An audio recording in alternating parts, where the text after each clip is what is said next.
What up, Besties? What's up? I'm Jenna. And I'm Marissa. And welcome back to Crazy as a Mother podcast. Where life happens. Best friends help. And a coffee doesn't hurt. It makes it better. Always makes it better. Hey. Always makes it better. Hey. Always. We don't have any coffee today, though. Oh, I know. We already had it. Yeah. Jinx. I don't think we can drink any more coffee. If we do, we'll be like, woo! Sorry, that was loud. How are you? Fucking ninja fighting over here. Everybody was kung fu fighting. Dude, I would give my left arm to be able to do martial arts. That thing was fast That's as so badass. lightning. I'm doing good, just chilling. This is the best time of year. I feel like I can't be in a bad mood. Spooky season. Oh, wait. We have to talk about this. Well, I didn't see the whole thing, but Hocus Pocus 2 came out. Yes. Hocus Pocus. Well, we can't do any spoilers. No, just what'd you think of it? I'm not going to ask you for spoilers. I just want to what you thought of it. I didn't hate it, and I didn't love it. Okay. Like, I thought it was good. I did really enjoy some parts, though, like some of the music and stuff like that. Yeah, was cool. the music was, I will say, I thought the music was very catchy. Yes. That's a good soundtrack. I guess I did enjoy it, but it's not like I'm not in a hurry to watch it again. What do I Yeah. mean? Like, I mean, like, the first one I think is so classic, and I feel like it's classic. It's classic. And I'm not one of, like, there's some things where, like, people think there shouldn't be sequels to things, but I think comedies and lighthearted things, it's not that deep. Like, there's Fast and Furious, like, 41. Like, I think that's a bit much. Yeah. But, like, I mean, I think for people our age, I appreciated it. So it was kind of cool to, like, see it come back and see them all dressed up again. Well, they definitely... Oh, okay, no spoilers. They did, yeah, well, you can say what you're going to say. I know what you're going to say. About the young version. What? About the young version of the one? Oh, no, I was going to say that. Oh. Well, you see a young version. Yeah. That's not spoiling anything. They just do a good job. I was going to mention something about the ending. Oh, yeah, so, don't do that. That's yeah. like... But at one point, they kind of do, like, a flashback when you see them young, and they just did a good job. I think it was, like, really good. Yeah. It was good. I mean, I would definitely say to watch it. I feel like it's definitely worth watching, but it's not something I'm in a hurry to watch again. Yeah, I appreciated the concept, and I'm glad that, like, whatever, but I don't, like you said, like, I don't, like, if I just watched it as a solo movie, I'd be like, yeah, it was all right. Yeah. Like, I wouldn't, but because it's a sequel, I felt more excited about it. If the kids wanted to watch it again, like have another family movie night and watch it again, I definitely would, but I'm not gonna, suggest, yeah. No, I do want to watch. My kids have never seen Halloween Town. The Halloween Town. Oh my God, the girls love those. Do they? The Daltons never watch them, so I think we love all Halloween stuff. Yeah, he's like kind of, I don't know, he's the twins age, like your twins age, so he's like kind of like getting there now. He's like getting a little more experimental. Mm-hmm. But I think I'm going to try to get him to watch the Halloween movies because he was like, I'm not watching Hocus Pocus. Like, threw a big freaking deal last week when we watched the first Hocus Pocus. His face, I have a picture, all three of my kids glued to the TV. Like, I called his name like 6 times and it took forever for him to answer me. What is that song? Like, what do they say? Like I'll put a spell on not you. That one. Where they're like, you know? That was beautiful. I think, honestly, that was better than the soundtrack. Can you do it again? Do you know what I'm talking about? I have no fucking clue. They're like, the Winifred is like saying her thing. She's like, blah, blah, blah, blah, whatever the spells. And then the other two are like, oh, yeah, in the beginning. Yes. Something and something and cast it down. Yeah, I don't know what the words are. Moving rhythmically. The words are. And you can quote that. Okay? So not that hard, but don't try to spell it. But yeah, so I don't know. It was, like you said, I'm glad we watched it. I'm just happy it's spooky season. I know. I'm so hyped. The weather, it's damp. It's dreary. The leaves are falling. Autumn candles. Basic bitch season, and I'm here for it. I almost was going to wear my Uggs today. I was like, is it like nearly... It's like just about Uggs season. You could have put it off. It's in the 50s today. I know. I could only find one. That's truly why I didn't do it. It's nothing to do with it being too early. You know. Yeah, I was trying to play it off. Like, I'm trying not to be that basic, but no, I really am. I could only find one. I do. I keep thinking that I don't have Uggs, but I do have a pair of Uggs thanks to my mother-in-law. She bought me a pair of Uggs. I love Uggs. Some people hate Uggs. They're like, oh my God. The only thing I can say is if you're a sweater, I could maybe... You don't like Uggs, right? Are you one of the Ugg haters? I'm not a hater. I was gifted Uggs, and I do like the Uggs that my mother-in-law got me. Would I buy myself a pair? No. Oh my God, I love Uggs. Mike has gotten me so many pairs of Uggs over the years. Yeah, no, I wouldn't go out and spend the money. I would rather spend the money on something else, but I do love the pair that I have. I love that. Slip them on, my feet are all cozy. If they made them a little more edgy, I'd probably be more about it. Oh, well, fucking like spikes on them. No. Like, I like the black one. You like these Uggs? Ah! Fucking stab you with my foot. I hate you. Anyway. All right, we have a combined... Oh, sorry, go ahead. Oh, damn! We have a combined one because I'm a freaking idiot from the other night. We're gonna name it Ma, Where's the Meatballs?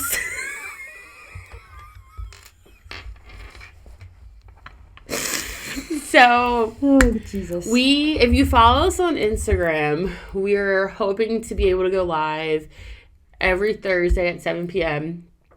If not, every other Thursday, whatever. We'll remind you on our Instagram, Crazy as a Mother Pod. Yes. If you want to go follow us. Thursdays at 7. So we were just live this previous Thursday, and one of our viewers who listens to the podcast religiously, thank you so much, and he comes on. And his IG handle, she was like, oh, hi, wait, no, she was, oh, hi, Meatball, who's Meatball, Marissa, who is that? And I'm like, oh, sorry, friend, I don't want to say names or anything. No, it's a So I'm like, yeah, like, it's, tell her, and then he goes, it's metal, not meatball. Yeah, it's metal bases, not meatball. And then our other friend is on there, too. And he's like, hi, Meatball, like, comments in there. I'm like, oh, my God. It was so freaking funny. We were dying. We're like, you know what? This is going to be the whole damn. Because Jenna could not, like, compose herself. No, I couldn't. My face turned as red as a tomato, and it stayed that way for quite some time. I was so embarrassed. And then we just kept, like, all week, we've been selling it to each other. Like, meatball? Yo, I really want some meatballs. Meatballs or provolone with some gravy. You, man, these brain cells that have been sucked away, I don't think are ever going to rejuvenate. Ever. Yo, Ma, where the meatball? Shout out to him for being such a trooper, too. Thanks for not being upset. I'm really sorry, because I don't know how I messed up metal and meatball. I don't know what I did. I don't know either. I don't know how I did it, but I did it. I mean, you get the N-E in there. That's about it. Oh my God. And there's a T. But that is fun, yeah. So if you're on Instagram, we're starting to go live at 7 o'clock. We're just trying really hard to keep promoting. So it's just another way that we're trying to, like, keep putting it out there. And we do it. And we can ask questions like we can ask questions. If you guys want to ask us questions on a live basis. Or tell us what, like, if there's anything that's cool that you want to talk about, or, like, if you know of, like, someone doing something cool, like, let us know if they're starting a business or they're promoting like it's a cool concept, or like a something going on in their life, something that, like, is impacting you, like anything like that. Or you just want to talk and hang out with us. Yeah, because that stuff's it's freaking cool. Love hearing from you guys and from other people, and thank you to the core group that has been following us from day one. Yeah, y'all are we the best. Love you guys. This topic, I'm not terribly thrilled to be talking about it. I'm actually the one that wrote the outline for the episode, and now I'm not terribly thrilled to be talking about it. Just do it live. We're going to do it live. Do it for the live. I ain't going to do it. Do it for the live. Remember that? Do it for the vine? Yeah. Do it for the vine. Do it for the vine. Now we got tiki-taki. Tiki-taki? Why do you always say that? I don't know. Yo, tiki-taki and some meatballs, all right? So my cousin Vinny with his new fucking haircut. Do you remember that YouTube? No. Yo, Ma, where's my protein? No, that's my new fucking haircut. It's my new fucking haircut. We're going to have to watch it after this. But the topic that we have picked today is PTSD. Post-traumatic stress disorder. Not to be a buzzkill, but it's something that we both have experienced in different capacities. Yes. That has still influenced our lives now, and I think that it's not cool in the sense of like, because as we talk, you immerse is definitely more detrimental than mine, but I think it's important to talk about that if it affects you in the way that trauma affects you, then it's important. And the compare game, I get lost in the compare game where I feel like I invalidate some things I feel because it doesn't exactly look like something like someone else's, like anything, like our trauma stories and like others, like anything. But just if it's important to you and it affects you, then it's important enough. Yes. And it's meaningful enough, and that's it. That's the bottom line. So we were just going to share our experiences of post-traumatic stress disorder to the degree that we're comfortable talking about it. And I want to apologize in advance if I try to make jokes. That's just how I deal with the very serious and emotional things on my heart. I don't know why I do that, but I think it's a coping mechanism. Probably. Yeah, I think it's easier to make jokes and deflect than it is to have to like work through some stuff. Yeah, that's how me and my family, how we operate, all 7 of us. Yeah. Just like to the point like it's probably too much humor. Like we probably should address some things head on that we choose probably not why to. We get along. And I know. I'm like part of the fam now. I know. Like I'm just gonna give you a quick little example. My dad, who I know we talked about in the episode, my dad passed away from COVID in December, and my dad always told us, like as a joke, but we need to honor his memory. If he died or when he died, he wanted to be buried with a metal pole in his pants. In his crotch, should I say, specifically. And we just thought of, and like for that exactly shows how we all deal with serious things. But when my dad died, it was not in his crotch sticking up 8 inches, but my dad was buried with a pole in his pants. So, I love it. But that's how we handle things, and sometimes it's okay. Like I think it's important to give a little, not maybe humor, but lightness, because it opens up more people to talk about these kind of things. So, do you want to... Yeah, I'll go right in the trenches. There you go. So, my PTSD moments would be when my father was killed, back in 2012, so 10 years ago this July. I remember specifically I was at a friend's house at a party the night before, and my mom had called me and was like, "Where are you?" And I'm like... Mount, like I told you, it was like 5 o'clock in the morning. Actually, I think it was Brian because they were trying to call me and they couldn't get a hold of me. And she was like, "Daddy was hurt." My dad was on the highway patrol team, highway patrol. Yeah, he's a cop, highway patrol. Yes. Yeah. And I was like, "Is he alive?" And she was like, "They're coming to get you now." Meaning, like, the sergeants are coming to get me. And I remember I was with Kim, and I'm like, I just kept saying, like, I know he's dead. Yeah. So just, like, that whole, I remember literally vividly everything about the day before, the day of, the whole week, like, just helping planning the funeral, putting, like, that like little booklet together, but lo and behold, would I have even known that moment would have created so many like trauma triggers for me that would basically affect me for majority of my life. I feel like now I'm starting to finally realize, like, okay, that's why I do these things, or that's why these thoughts start to like arise in my head. Did I say that he was killed by a drunk driver? No, he didn't say that yet. So he was killed by a drunk driver, and it was devastating. I mean, literally, like, we were planning on going to the beach the next day when he was done his shift, and we never made it there. We never made it to the beach. And just me and my dad, like, that was, if you've been listening from the beginning, you know, like, the beach is my jam, and I get it from my parents, especially my dad, and we used to go all the time. especially like doing day trips, and that's what we were supposed to do. We were supposed to do a day trip that day. And one of the things that really messed me up is that I was at a party. Yes, I was 21. And I felt so guilty thinking that here I am drinking, having a good time, and my dad, like, literally, like, he was ripped apart because he was hit head on from a car. And his, like, guts and intestines, like, everything was spread all over 95. And I'm drinking, having fun, and my dad died alone. And it was the hardest thing in my life to ever have to accept. And I blamed myself. Like, some of the triggers that kind of like fucked me up that people would probably think, oh my God, that's crazy. Like, I threw out all my clothes I wore that night. Yeah. Like, every single item of clothing I had, I threw it out. And I thought I did something wrong. Or maybe if I would have called him to pick me up, because I was actually going to call him to pick me up that night when he got home, because I was like, maybe I won't sleep over. Maybe I'll just see if he can get me. And I didn't.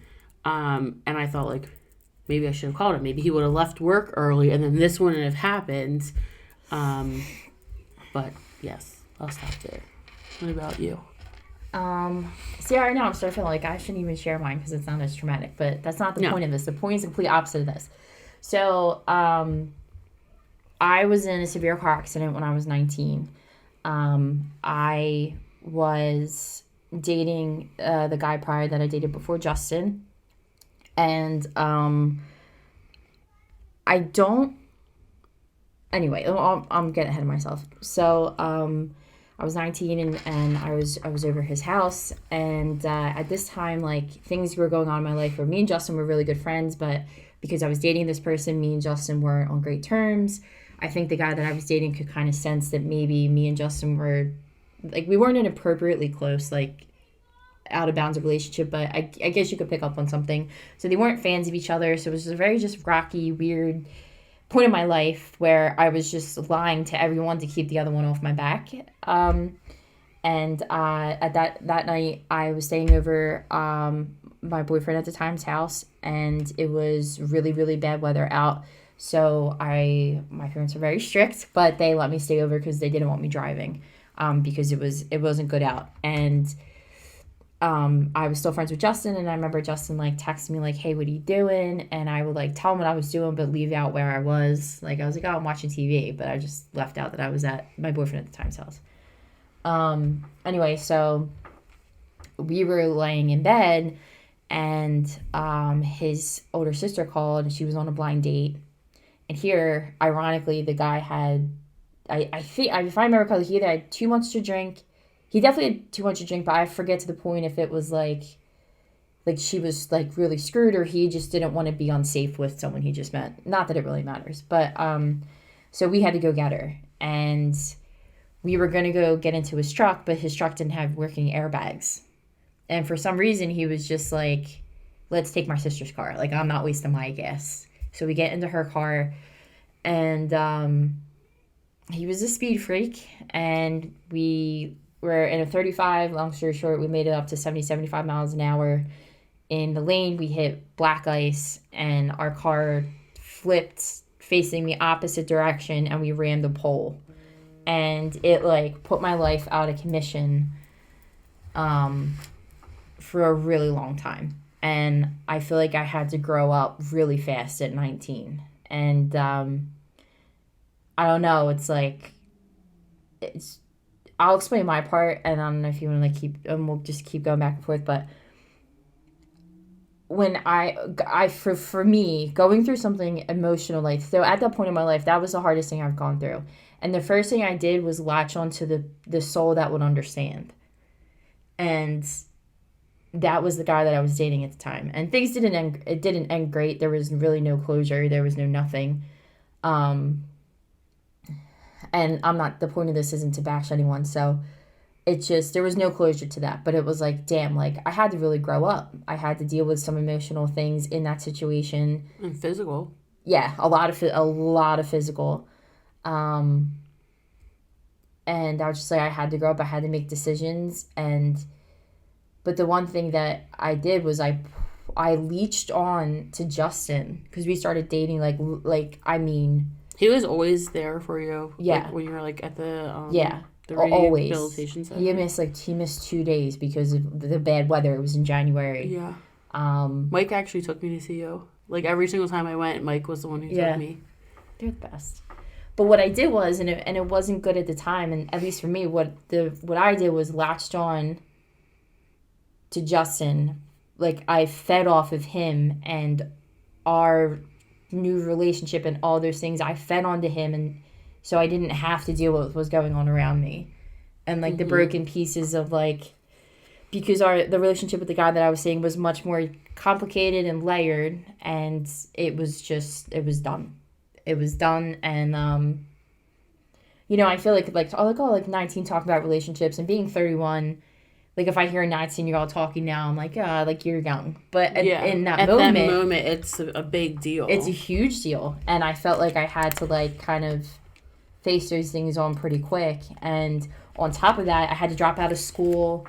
I had to quit my job because I couldn't do anything. I broke my femur in multiple places and my shoulder. So it was just like, it was a lot. I had warring families because they had opinions, and they obviously all out of love for me, which I appreciate, but they shared it and I could listen to them, and it was a lot. It was a lot. A lot, obviously. But at the time, being 19, I feel like I couldn't take it. Yeah, I don't compare. So I know. If you're listening, I don't want to even think. Don't think that your situation. They're both traumatizing in their own ways for that specific individual. Yeah, and I think physically and emotionally just as bad as the physical, and it's so weird because I feel like there's not exact words to maybe say why, but it was a situation like if me and the guy that I was dating, like, we couldn't end a relationship how most people end the relationship. Yeah. And it leaves so many things on like not taken care of emotionally. Yeah. There's no ties officially broken. There's no official closures. And then like being so upset about that. Like, I remember I would have dreams about it ending differently. I had dreams where I died. I had dreams where he died. The mind fuck of afterwards of, like something like that happening is just, like, there's really no words. It's just, like, horrific, I feel like. Yeah. Like, the dreams I had after... Yeah, what did you experience? After losing my dad, like, I just felt, my biggest thing was, which I still battle with now, it's, like, the fear of losing somebody in a traumatic way. And just, like, playing out all these scenarios. Like, even to the point where, like, I think we've talked about it before, like, my kid's taking the bus. I'm like, okay, well, what if they go on the bus and then the bus gets into an accident and then it blows up? Like, something fucking insane that could have happened. Yeah, will happen. Pray to God, no. But when the probably nots happen in your life, I'm sure it's like, well, it happened once. Yes. Like, I feel like just like that loss was so unbearable in that moment. I mean, not downplaying that I don't miss my dad now. But I also feel like too, like, I had so much growing up to do because I went from just, like, being 21 and, like, you're 21, you're more than likely careless if life has been pretty damn good for you, you know? Yeah. And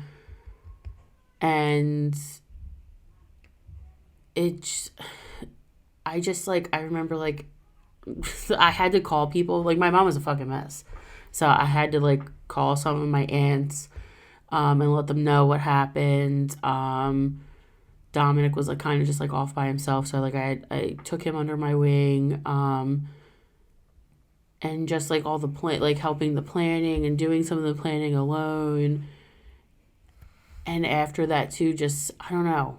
I just felt like I had to grow up. It was time for me just to grow up, and my whole outlook on life just literally completely changed. Yeah. Like, everything, like, I thought was fun, like, no more. I didn't really want to go out to, like, bars anymore. Obviously, I didn't drink and drive, and that's what, like, majority of, like, my friends were doing because they were 21. and just being like, you think you're invincible when you're that, like, that's not going to happen to me. Yes. Like, I feel like when you're so young in that mindset, Yes. like, that wouldn't happen to me. That's not going to happen to me. And even older people now, like our age or even older in their 40s, like, they say that, like, what are the chances of that's going to happen? And, like, even in regards of your accident, like, what are the chances of if I speed too fast, like, that's going to happen? Yeah, oh, fucking crazy. It's, well, I'm that little percentage. Whatever that, even if it's 1 fucking percent, we're part of that 1%. Oh, I just got full body chills. So, yes, like, these things can happen. Yeah. And I think that, which plays into, I know for me, anxiety. Because for me, had made me so hesitant about so many other things because that 1% did happen. Mm-hmm. I was just going to say something else and I can't forget. I can't forget. Never forget. Hashtag never forget. Oh, I forgot. Yo, I can't forget it, but I did. I forgot it. But, and I think, I know, like, well, for physically, like, now, like, things that have lingered, the music that was playing in the car, I can't listen to that specific band. And yellow arrows, like, like the yellow arrows where it tells you, like, the road's going to turn hard. Mm-hmm. Those, and above all, which kind of sucks, so I used to love to do it, but I can't do go-karts or bumper cars. Yeah, I don't blame you. Yeah, that part, like, super sucks because it's so much fun. Dude, I being friends with you then, I remember, I was pissed. I was so mad. And all I could think about then, so you were 19, I was probably 20, I guess 20. Yeah, I was about to turn 20. Okay, so that, yeah, I was 20 at that point then, when we were like 6 months apart, I think. And I was just so, like, all I could think about, I think Greg's the one who texted me. Yeah. And called, like, he texted me and called me, and your mom said she couldn't, your mom was like, you're under the balls, not wrists. Like, I just kept looking for wrists. And she said she kept trying to find my number, like, from the night before, but I just remember being just, like, I kept saying to Mike, like, what if she died? What if she died? She's my best friend. What the fuck would I have done? And it was just, like, seeing you like that. I literally physically remember walking in, seeing you in the bed, your friends are around you, and then I walked out because I started crying, and I couldn't cry in front of people, and your dad was at the elevator. My dad? Yeah. And Mike went to come after me, and he was just like, you're going to be okay? And I was like, mm-hmm. And he was, like, going down. I think they got, like, coffee or something. Yeah. Well, and I remember, too, like, when my dad found out about your dad. It happened, like, in the wee hours in the morning, but I forget what time my dad woke me up. I think it was, like, 6. You guys were there early. Yeah. And my dad woke me up. He's like, we gotta go. And I was like, what are you talking about? He's like, we gotta go. We gotta go to Marissa's house. And he told me on the way over in the car what happened. And, like, I think that was the first time. This is gonna sound so... We already sound gay enough, but it is what it is. That was the first time in my life that I ever saw you not strong. Oh my God. Like, whew, yeah, it was fucking terrible. I always loved you because you, to me, were always that, like, secure, strong person that, like, inside I wanted to be so bad. And that's, I think, what, like, one of the many things I loved about you. Like, what you exhumed is what I always wanted. So I just loved being associated with you or in your presence. Me. And I just remember, like, the first time just, like, seeing you the most vulnerable I've ever seen you. And it, like, was devastating because there's nothing you can say or do. You know what I mean? Like, there's nothing to fix it. You can't fix it. You can't put a Band-Aid on it. You can't say I'm sorry. You can't do anything like that for anyone. And that was awful. Like, that was, like, having to see someone shattered so bad like that was, like, it's hard. It was hard getting in the car with people, too. The very first person there with Keith. Yes. And I remember seeing him. The cops wouldn't even let him to the house. My dad badged in. Yeah. My dad badged in. I saw you guys coming in. Because you guys were there, like, literally... not too long after Keith, I think, like, and the same thing, like, his dad was, like, blowing him up, like, where you at? Wake the fuck up. Like, go to Yeah. Marissa's house right now. And so I remember seeing him, and, like, he literally just hugged me, and I started sobbing. Like, it was awful. And then I remember seeing you, and your dad gave me the biggest hug. Oh, I might cry. And I just remember him, like, kissing me, like, on the forehead. That I didn't realize that until right this second. And he was like, it's okay, Riss. We're going to get through this. And we're going to cry. He just kept saying, like, we are going to get through this. No, I'm missing your dad, too. Jesus, take the wheel. All right, you start talking. Well, it has to be a we process because that's the only way to get through anything. And, oh, fuck, I'm PMSing, too. So I don't know if I'm going to be able to stop.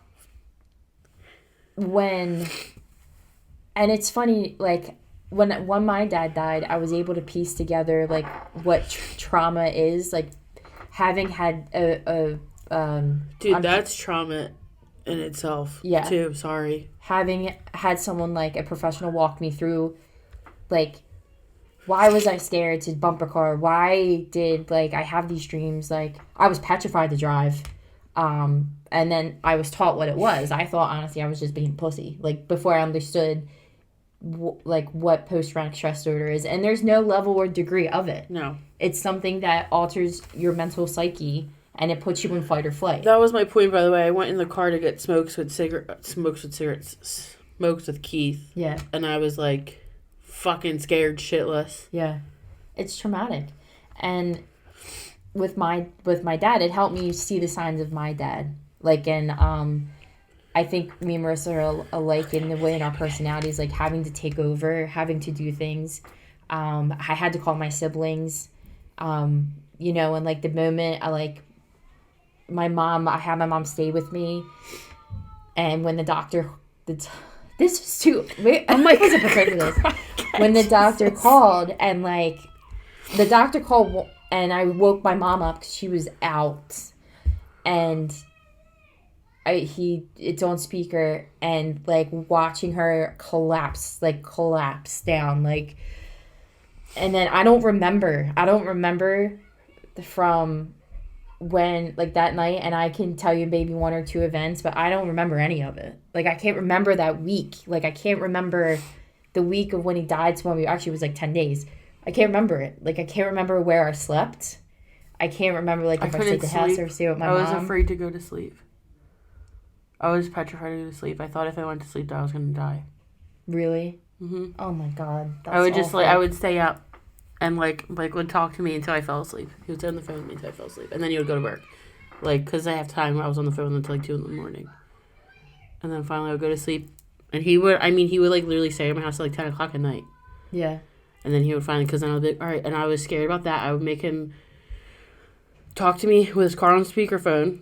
Or his car on speakerphone. His phone on speaker, because I don't think it connected to the car at that point. It was 10 years ago. And so I knew he was home safe. I was so scared of anyone leaving me. I was like, someone's going to die. Everyone's going to die. Everyone's going to leave me. That's what I thought. That's how it feels. Like, my mom is, she's got a lot of ailments, and she goes to the hospital, and I'm like, I go, call my brother, I call him, are you home? Are you coming home? Are you going to be okay? Do I have to come? Because I joke, I say to her, I would like this parent to return, yeah. And then and things that I realized I couldn't deal with until, I had to face them. My mom was in, she lives on her own. She lives in independent living, 99 years young, that awesome, awesome lady. But she was in assisted living. She had pneumonia, and she was on oxygen. And I left the room. I was just called my mom, I don't think I can do this. She's like, what's wrong? Is she okay? I'm like, yeah, she's fine. It was the sound of the tank. Oh my gosh. You know what I mean? Crazy shit that your mind is so... Dude, bagpipes at a funeral. I can actually listen to them now, but for a long time, or even going to a funeral, that was very hard. Weddings. Wedding scene, because obviously I wasn't even engaged to Mike then. We were just dating. So, seeing... I remember the first wedding I went to, it was not even a year after my dad died. I was pregnant with Evelyn, and I left during the Father Door dance. I got up and I couldn't stop crying, and Mike had to take me home. Oh, it was like terrible. Your wedding was the first one I watched. Out of like all the weddings I've been to, it was the very first one I was able to actually sit through. And I think, oh my God, if I cry again, I'm gonna fucking walk out this room. I just think this is gonna make me cry. Your dad was just such an important part of my grieving and just being there. And like, I didn't see him all the time, and we didn't text all the time or nothing like that, but do a little dance. I just knew if I needed him, like, I could call him. Yeah. And just knowing him for so long, I really did feel like another daughter to him. Like, we just had that relationship, and we found that out, like, in his death. There's people that did turn and in silence all of the things that he did. Or the people that you talk to, like, what's that saying? Like, your left hand doesn't know what your right hand's doing. Pretty much, like, you don't brag, you're not bragging about what you're doing. And it's, like, things like that. Like, people, they're like, I'm going to miss these calls. I'm like, I didn't even know you two talked. Mm-hmm. And they're like, well, like, he was there for me for this or there for me for that. But there's so many times, like, after we would be at Squires, and I don't know if you probably remember that. Like, I feel like he just always took me under his wing, and, like, I would just talk to him for, like, ever. He would just talk to me until I didn't want to talk anymore. Yeah. And I'm like, I remember thinking, like, I don't know if I can't do this anymore. Like, that's what it literally felt like. I remember just being like, I don't think I can do this. Like, I don't know how to do this. Like, how am I supposed to live? Like, how am I supposed to be strong for my mom? Like, who's going to be there for Dominic? Just crazy things. And I think it's important to talk about these things because life is going to happen how life is meant to happen. Yes. And it fucking sucks a lot of the time. Not even a lot of the time, but it's just important to talk. It's important. Just talk about it. 'Cause I didn't talk about it for a long ass time. I didn't. Yeah. Honestly, I don't think I did until more. Like, I feel like I would text you like, oh, I miss my dad. And then after, can I say names? Like, lost his father. Yeah. After he lost his father, and then you lost, like, just being able to relate to other people and just seeing how, and being in like fucking therapy. Seeing that you're not alone. Plus therapy. And like literally therapy, and how important it is to just talk about it. Yeah. And no one's going to truly fully relate. Like, you may have understanding, but everyone passes away differently too. So it's really like, it's not, I don't know. I felt like, one, I can't relate. And then two, I don't want to bother people. Yes. I felt like such a bother. Yes. Yeah, and I feel like I just speaking for myself, I feel like I downplayed the feelings like the accident, right? Like, so the thing that made it hard for the car accident was that me and Justin started dating. My friends were so hyped because we're like, we knew it, like it was gonna happen. And here you're fucking trying to figure out your body again. Yeah, trying to figure out my body and literally having to figure out a way to close the door on all that stuff. So it's like, trying to make sure you're meeting people where they, like, for me, I felt like where I felt like I needed to be meeting people because they expected me to meet them there. Yep. And inside, just like, I felt like a failure. I felt like I couldn't keep up. I felt like, why aren't you over this? Yes. Why is this happening? Oh my God. Why are these, like, what are these reminders? And talk about it. I felt like that so much with my dad. I'm like, why does it so hurt? Why do I feel like this? And here I am 10 years later. I wouldn't say, like, I can't say necessarily gets easier. I feel like you just learn this new way of life. Yeah. And don't ever let someone tell you that nothing is traumatic. Like, it just, because if it, I would love, actually, if you can, I'm going to look up the definition of trauma. Oh, boom. She's going to school you. Because, if you didn't know that Jenna's side hustle is a professor. She does classes on grammar, too. I do. She's very good at it. All right, let's see. Define trauma. A deeply distressing or disturbing experience. Yeah. It doesn't say any type of grade or what it has to be. So if something distresses you or disturbs you, if you stub your toe, if your dog dies, like... Oh my God, Sancho. I'm sorry, I didn't mean to... But it's like... my dog. For realsies. If you feel it, if it distresses you, if it alters your psyche, like, it's important. It's important. It's important. It's important. It is worthy of your attention. It is worthy of your love and care to heal it. Okay, and I'm just going to go with my comic relief. You know what I just came into my mind? Just give them something to talk about. How about love, love, love? Scooby-dabba-dooba-dabba-dooba. What movie is that? Step Brothers. Yes! I couldn't think of it. I was like, it's not Best Friends. I always say that. Do we become best friends? Oh my God. That's when he's singing. He's like, something to talk about. And you sound like Jesus. Yeah. It's that scene. There we go. Comic relief for you. But, and another takeaway I hope is, if you didn't know me and Marissa, you wouldn't know. Like, if I didn't know my personal friends, like, their close stories, I wouldn't know. So you don't know. No. These people you interact with, you have no idea.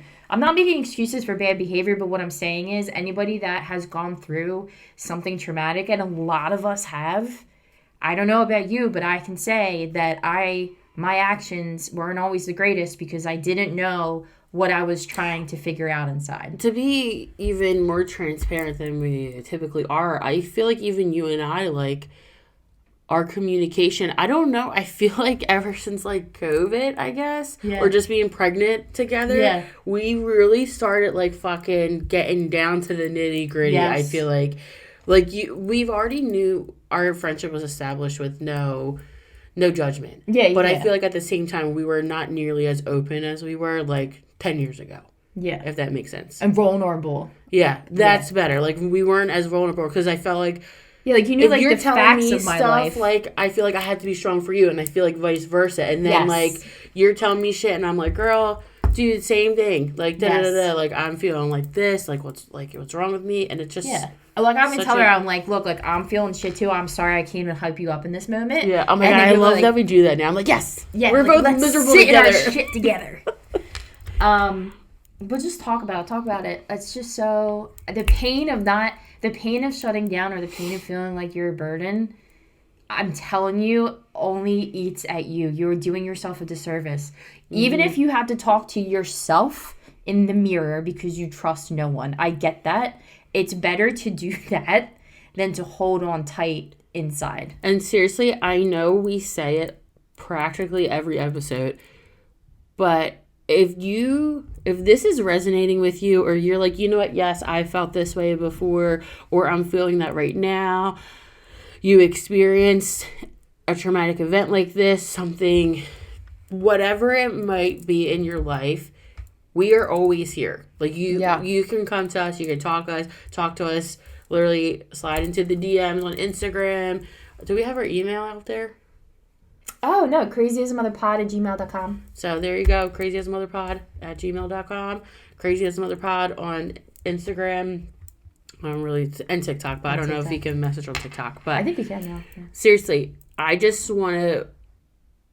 want to literally scream, like, I have a megaphone right now. Yeah. Reach the F out. We are judgment free. We are here for you. You do not have to go through any of these events alone. Yeah, because the times that, at least for me, I'm not trying to take it away from Marissa when I say at least for me, I'm just trying not to put words in her mouth.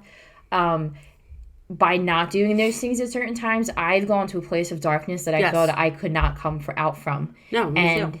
If we can keep sharing to share that somebody doesn't have to reach that level of darkness, like, awesome. And if you do and need help getting out, please. Literally. Yeah. It's important. And if it's important to you, if it's hurtful to you, if it's painful to you, then it's painful enough. And it doesn't matter. There's no degrees of what's acceptable and what's not for trauma, what's acceptable, what's not of hurt or grief or guilt or anything, whatever. Just talk about it, please. It's so important. Because you're not alone. Like, yes, we're unique, but in a lot of ways, we're not unique. We all have walked it one way or another, which is beautiful in the sense that you were definitely not alone. And I literally just realized that I didn't pick a dad joke yet. Oh, I got one, though. Did you pick one? Yeah. So one more time, and just like Marissa said, just reach out to us, talk to somebody, anybody. even if it's like your dog or if it's someone, but I think the act of verbally having to say something out loud and not holding it inside does the body a service. Yeah. No matter who or what it is. You should just type in dad joke and then the very first one. No, because you can see it. I'm not looking. All right, hold on. She's still covering her shit. Because now you know. It's Mike, super short show. Oh, I remember that. Wasn't that the bomb.com? You dropped a bomb on me, baby. Okay. All right. What do you call two monkeys who share an Amazon account? Two monkeys who share an Amazon account? Yeah. You're kind of I can tell. You know? Primal. I don't know. Prime mates. It's so close. I felt like literally your dad told me that joke. Oh my god. I was like, this is like your dad joke to the T. So, you know how everyone has piggy banks? Mm-hmm. A lot of people have piggy banks when they grow up. I always wondered why the piggy banks are so common, and someone said, you don't understand, piggy banks are actually very wise. They are filled with common sense.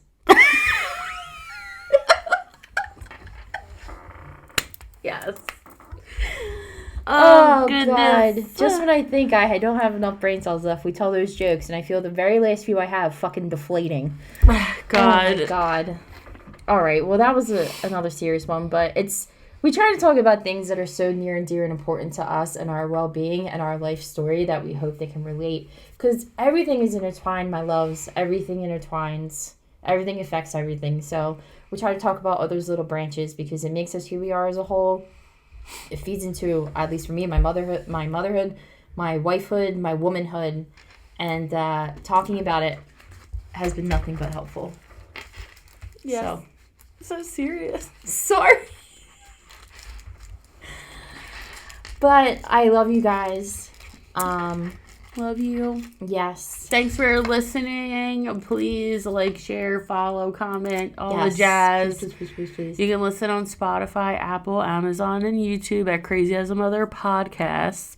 Yes. And like us and follow us on Instagram and TikTok, Crazy as a Mother Pod. TikToks are getting good, to make sure you keep up, because I'm telling you what, Tiki we're Taki. taking over that Tiki Taki baby.